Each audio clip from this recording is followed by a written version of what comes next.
Supreme কোর্টের প্রতি আস্থা রাখতেই হবে, আইনের প্রতি আস্থা রাখতেই হবে। ওনাদের আস্থার প্রতি আমরা বেঁচে আছি। যোগ্য শিক্ষক শিক্ষিকা এবং গ্রুপ ডি গ্রুপ সি যারা ছিলেন তাদেরকে যেন সসম্মানে সেই চাকরিতে আবার পুনর্বহাল করেন। প্রতিটি সভাতেই বলছেন যে আমি যোগ্য যারা চাকরি প্রার্থী ছিল তাদের পাশে আছি, কিন্তু তিনি পাশে আছেন সেটা তো মুখে বললে হবে না। স্কুল সার্ভিস কমিশন যদি লিখিত আকারে সুপ্রিম কোর্টে ওনাদের রিপোর্ট পেশ করেন তাহলে হ্যাঁ জানাবো যে উনি আমাদের পাশে আছেন। হ্যাঁ, আজকে আমাদের 2016 প্যানেলের চাকরিহারাদের যে কেসটা সুপ্রিম কোর্টে উঠেছিল তার শুনানি ছিল, কিন্তু ভাগ্যবশত সে শুনানি একটা দিন পিছিয়ে যায়। আমরা মহামান্য সুপ্রিম কোর্টের কাছে আশা করেছিলাম যে একটা সুবিচার পাব, কিন্তু আইনের আওতায় থেকেও তা আজকে হলো না। যেহেতু কালকে দিন পিছিয়ে গেছে, আমাদের সুপ্রিম কোর্টের প্রতি আস্থা রাখতেই হবে, আইনের প্রতি আস্থা রাখতেই হবে। ওনাদের আস্থার প্রতি আমরা বেঁচে আছি।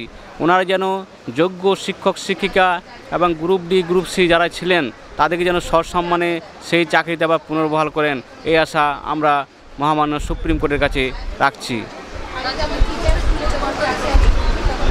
এখনও হ্যাঁ, উনি প্রতিটি সভাতেই বলছেন যে আমি যোগ্য যারা চাকরি প্রার্থী ছিল তাদের পাশে আছি, কিন্তু উনি পাশে আছেন সেটা তো মুখে বললে হবে না, সেটা উনি লিখিত আকারে জানাতে হবে। সেই কাজটা ওনার দপ্তর এসএসসি অর্থাৎ স্কুল সার্ভিস কমিশন যদি লিখিত আকারে সুপ্রিম কোর্টে ওনাদের রিপোর্ট পেশ করেন তাহলে হ্যাঁ জানাবো যে উনি আমাদের পাশে আছেন। আর যদি মুখের কথায় বলেন যে আছি আর ওখানে গিয়ে কোনো কিছু ডকুমেন্ট সাবমিট না করেন তাহলে সেই ধোঁয়াশায় থেকে যায় ব্যাপারটা। উনি বলবেন এক, কাজে করবেন এক, এটাই হবে পার্থক্য।